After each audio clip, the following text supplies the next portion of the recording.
Tom from Inspiration Metalworks. Thank you for joining me on another weekly installment of our shop update series. In this week's episode, we are going to be talking about the IT7R brake project a little bit more. We'll go over some deliveries we got. Look at a project that came through the door, kind of bumped our intended project for this week, or the video for this week. And then we'll talk a little bit about what we hope to do next week. And I won't go over too much because I talked about it last week. Anyways, let's talk a little bit about the brakes. I want to, well, actually even before I go that far, I've been getting quite a bit more new subscribers the last couple of weeks, and I wanted to say thank you. You know, I don't get tons and tons of views, but those of you who are watching the videos, I really appreciate it. And if you feel like there's something you want to share, please do. I really do enjoy that aspect of all that. One of the best parts about it is just like, you know, with these brakes, the IT7R project. I got quite a bit of feedback from the YouTube community. And I want to give a special shout out again to Mike at Blue Hands Video. Mike, just for you, the idea you came up with on how to do the conversion from the 4-bolt to 5-bolt pattern and strengthen that flange, that's a go. That's what we're going to go with. So I ran it past the guys over, the owner of the car, and then also one of the other people who are building these cars, and everybody seems to think that it is going to work. So we're going to go for it. We'll be the first ones to do it. You know, that brings us to a good point. Let's switch. As we're doing the IT7R project, what I decided is I'm going to make that its own separate series rather than tie it to the weekly series, because some weeks we'll do quite a bit and some weeks we won't do anything at all. So I don't want to tie it to that. But I do want to make sure that if anybody out there is trying to convert their car, their IT7 car to an IT7R spec, I want to put as much information out there as I can to help out with that.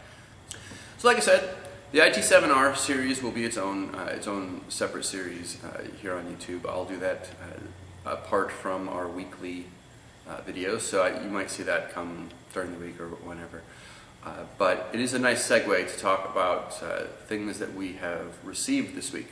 So I got a couple of deliveries in this week. The first is actually parts for the RX-7. I received some new hubs and the rotors. So let me go grab that stuff and I'll be right back.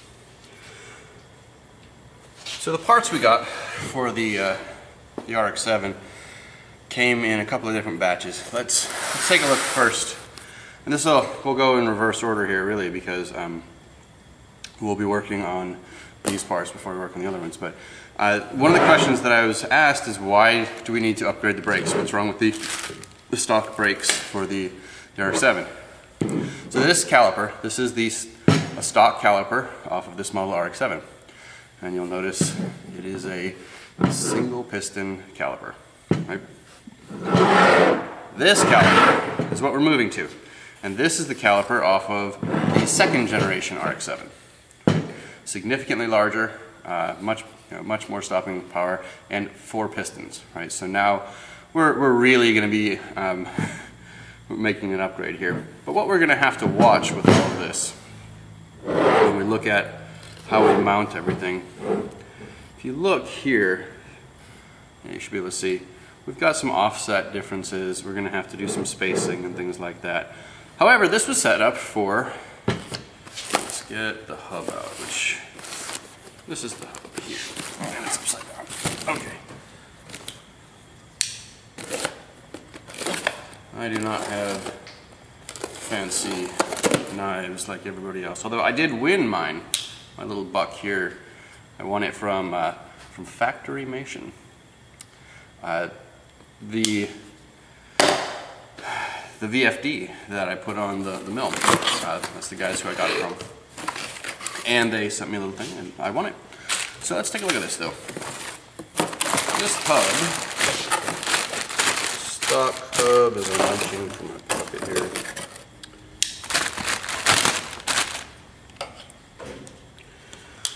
stock hub is this guy here. Now this is a brand new one. You guys have seen I've been doing the other parts here. What's been going on with that. This casting is not quite as good, but effectively it would go like this. Right? So here's our offset. Well, what we're going to end up doing, and you can see that, okay, good. What we're going to end up doing when we machine this off is we're switching to a two-piece setup like the second gens have. And this is, let's get the actual rotor out.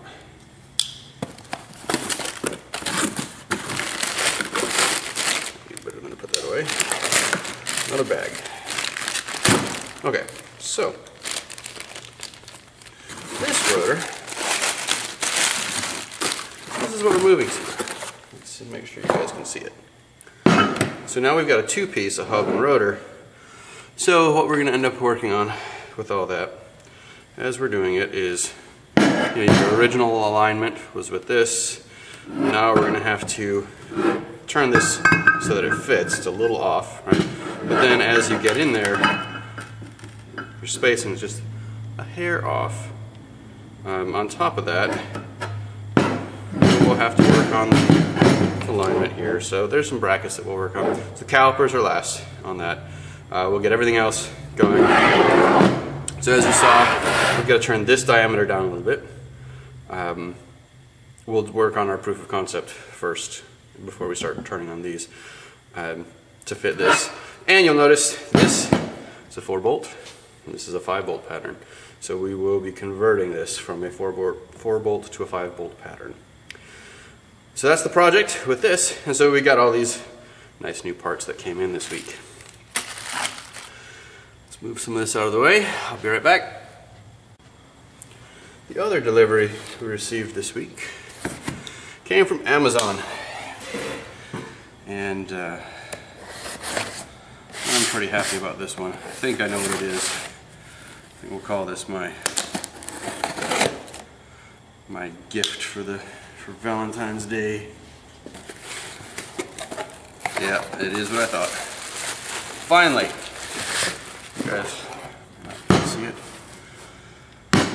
Finally have my own copy of Machinery's Handbook. I have been been using a borrowed copy for quite some time, and it was time to get that one back to its proper owner. So yeah. Now I had heard some complaints about this particular edition, the 29th edition, specifically when they first came out. The paper, the quality of the paper, they did very thin paper, and you can see. I mean, I don't know how well you can see through there, but you can really see the bleed through. You can see what's behind it, and you could make a big deal about it. I know there are some people who when they first got it, I think they probably got the very first revision of it where it was even worse than this. I think this is the second revision, or the first revision of the edition here. But so I think I've got the slightly thicker paper, but I can see where they were complaining. Yeah, I can definitely see what they're talking about. Now I don't find that terribly distracting, the way that it is, but I've seen some pictures, some photographs of of when it first came out, and I think they were using paper that was so thin that, I mean, you could barely read what was printed on it, because it was just bleeding right through. I mean, basically it was like having both layers on a single layer. So either way, I am happy to finally have my own copy of Machinery's Handbook. All right, let's move on to this week's projects. And this week's project was one that is an internal project. It came from the shop where I rent space. It's an auto repair shop, and they had a need for an engine hoist. They actually have a hoist already, and in this case there's a specific model. I believe there's a Cadillac that they're working on that needs to have the motor pulled.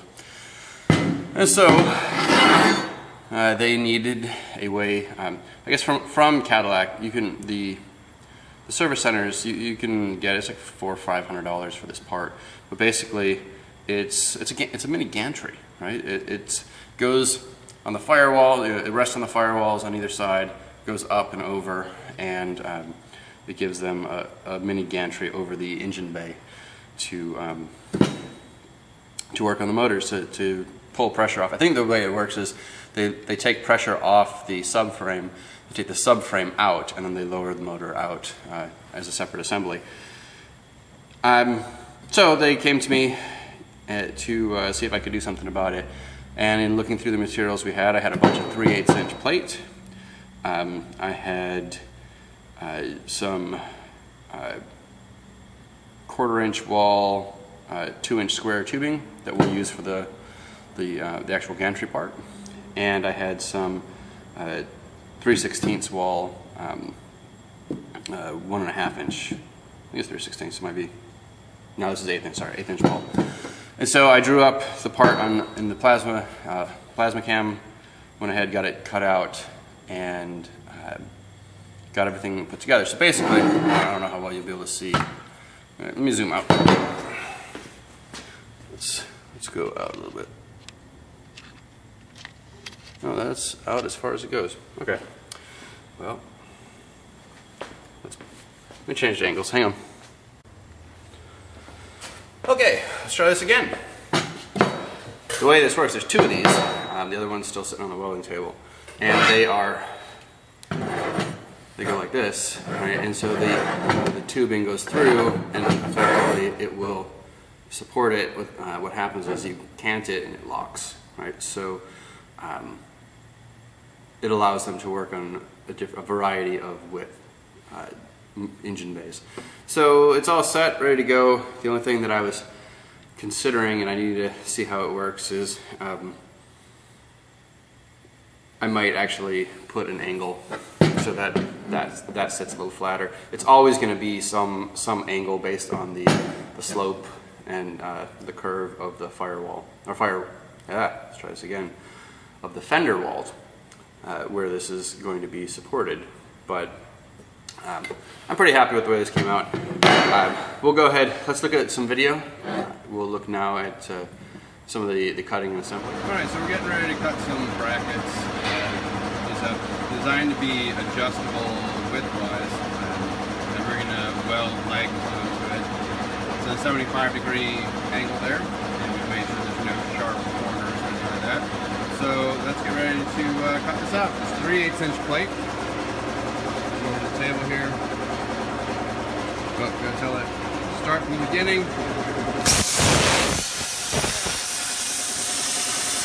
Nice clean here. So we're cutting at 32 inches a minute, 45 amps, and shear time we're at 0.9 seconds.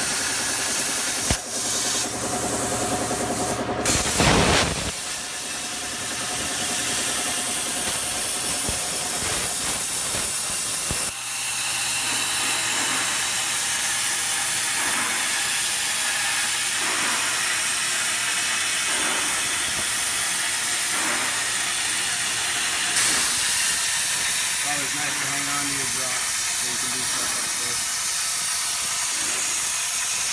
I had another fabricator tell me there is no such thing as scrap. We're all getting used.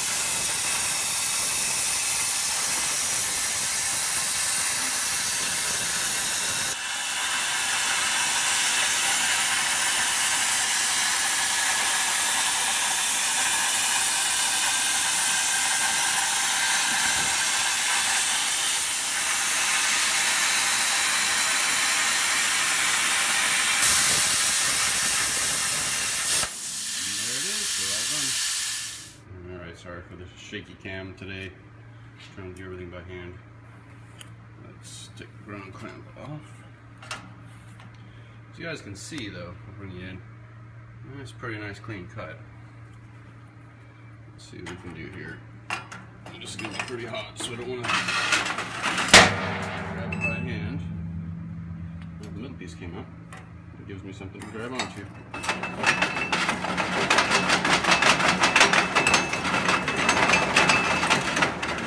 got a little piece holding it there at that pierce point. So let's take it over the table.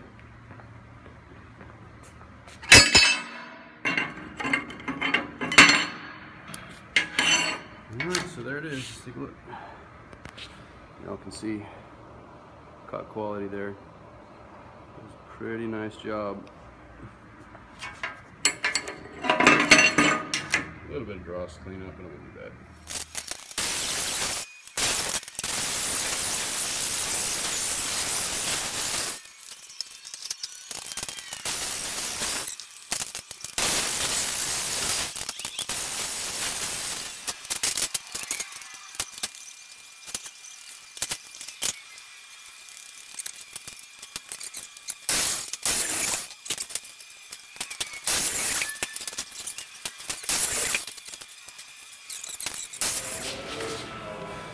Alright, so you guys can kind of get an idea. So I clean up weld surfaces there for the. Alright, clamp these down, weld them down, and that becomes the basis of the bottoms. And then we've got a 2-inch square piece that's going to go in, and it cants to lock, so you can adjust the length. The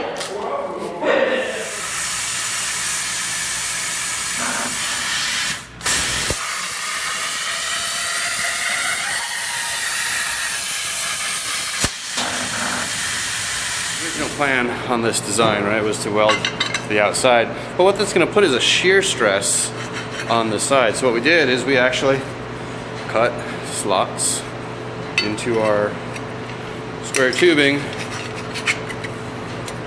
so we can put these in, and now the stresses will be all linear and we'll weld it up that way. Alright, I can live with that. My first pass through on welding these support legs up, I did using a stick welder, and you know, it wasn't anything fancy. It's my little Everlast 160 STH that I've got that you know, for just some basic stick welding does a decent job. I made you know, just got out there and started welding and decided, wow, this sucks. I am not a very good stick welder. So what I ended up doing was grinding them out, which you can kind of see on the second part on that back leg there.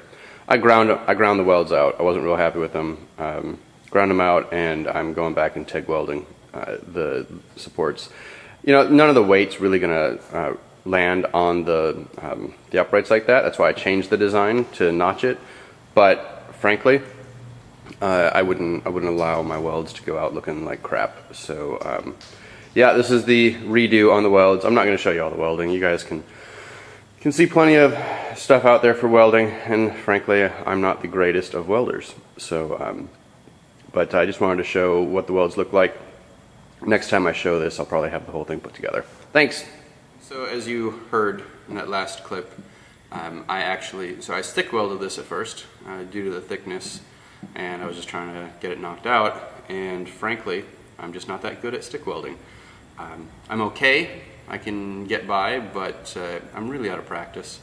And so I decided that rather than go half-heartedly into this, I went ahead and I ground out the welds, and I re-welded it using the TIG. And it took some time because I was kind of at the capacity of my TIG welder. I've got a diversion 180, and I was running at 140 amps, nothing too terrible, but with as much welding as there are, because there's 8 4-inch welds on each part, I was hitting the duty cycle on that thing pretty quickly, even with it being 50 degrees in here today. So I would weld the 4-inch stretch, give it a little while to cool off, do it again. So what I thought was going to take me about an hour of welding actually took much closer to 3.5. But it's done, and I can deliver this when the guys come in tomorrow.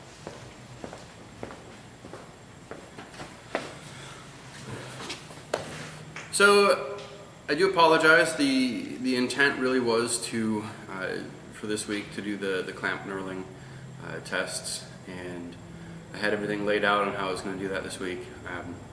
As some of you know, we had this has been a challenging week. So we had a death in the family. We had to take my son in for some minor, really very minor surgery. Fix a tongue tie and a lip tie. Frankly, anything that could go wrong this week did, and so I decided to hold off on that one, just get these projects done, and we'll hit it again next week. So the plan is to, for next week, we'll get the knurling test done using the little machine shop clamp knurl and some of the different knurling attachments that come with it.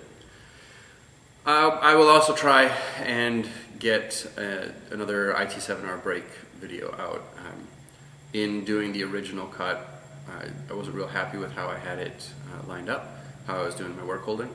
So I believe what I'm going to end up doing on this is actually making a mandrel so that I can register it nice and secure, screw everything in place, and be able to swap out the different parts pretty easily. Boy, I bet that looked really good on video. Hey, happy Valentine's Day.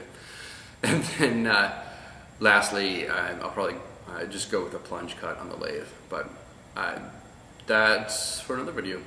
So thank you for watching. I appreciate everybody who stuck it out to the end, and I will talk to you again soon. Thank you.